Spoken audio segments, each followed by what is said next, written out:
How you doing? I'm Dr. Paul Dyer. Welcome to Mental Health Monday. Taking you outside today. Well, my today. You could be watching this tonight.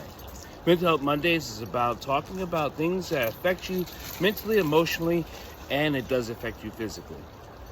I'm out here. We're enjoying the weather. We is me and my buddy, Addy, Mr. Addy. What I want to talk to you about is the question. Often we get asked the question, but we don't ask ourselves the question. Now, what does that mean? Say someone asks you, how do you feel about this? Or how do you feel about that? The question is, are you answering for them or are you answering for you? When it comes to mental health, when it comes to emotional health and emotional reaction, we often answer to respond to their process. That seems almost impossible if you really take a step back and look at what I mean by responding to their process. For whatever process they have, for whatever feeling and emotions that each individual has, they've asked you a question. What do you think? How do you feel? And what are you going to do? Now, when we assess our own personal feelings, our own personal emotions, and our own personal actions, morality, I'm not getting into that, is we have to ask ourselves, how do I feel about that? And am I going to answer the question that you're answering me because they're seeking an answer to validate to their perspective or their reasoning? Those aren't the same answers, and they never will be. And I think for us to segregate ourselves into figuring out what is something and what's the condition of how I'm answering this question, we got to do that for ourselves. Are we segregating ourselves from ourselves? Are we segregating ourselves from our emotional self, from our etheric self, from our higher self? How are we answering these questions? And if we're answering them, what is the question and what's the reason behind the question we're asking it? Those things have to be sought out before you can actually have what you call a clear understanding. Those things can change. Those things can change with what? Information, right? Those things can change with position and time and space. More of a space moment information. Those things change. Those things change not because we are changing our answers, but we're probably in a different emotional state.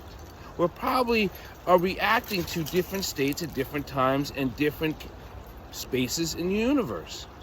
So when we ask ourselves, how are we? What are we? Are we answering their question or are we answering our own? And I've seen sometimes people don't understand the difference between who they're answering for, what they're answering for, and how they're answering. When it comes to mental health, understand the state you're in. Understand the action you are persisting in. Understand the process you are applying, because they don't always apply to everything down the road, because states change. In physics, we all know that a state can change. We all know that plasma changes, gases changes, solid states changes, the atomic structures change. Also, what changes is the atomic structure in your head. Mental Health Monday, I want you to start to explore not the ins and outs, but how comes the where's and where you are. I think that's Addy. He's talking. So, with mental health, we lose our mental health because we get so distracted by what we don't understand. And we keep asking the question around and around.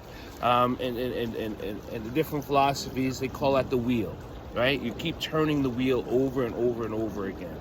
So that wheel does not ever it keeps turning and you keep going around in the same circle. I think that's why sometimes people ask the same question over and over. They're in their emotional state and they're what you call their perspective wheel. Getting off that wheel, taking some intra-perspective, not what am I going to do with these introspection and what is my actions after I look into this, but how did I get here? There's always an anthology. There's always a beginning. There's always a start to an emotional state. Your emotional state doesn't start at the age of this or the age of that. But the emotional state can and has often started from when we're an embryo. Embryonic states. And everything has an embryonic state. Everything has a beginning. It didn't begin from the first time you ask the question, and it won't end the next time you answer a question. So understand your embryonic state of your emotional state, your feelings, your etheric, your etheric, your higher states, and then you can understand sometimes where these questions are coming from.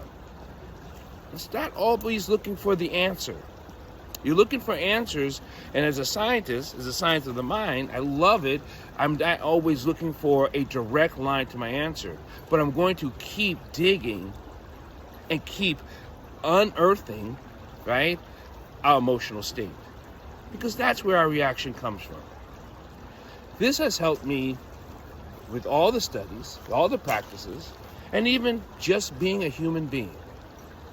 I'm not just a black person as a human being. I'm not just a male that's a human being. I'm a human being. I'm a human life force. I'm a human vibration, transmitting and receiving. I hope this helps you out. This is Short Mental Health Monday. Whenever time you hear this, mental health, always tune in, always contact me.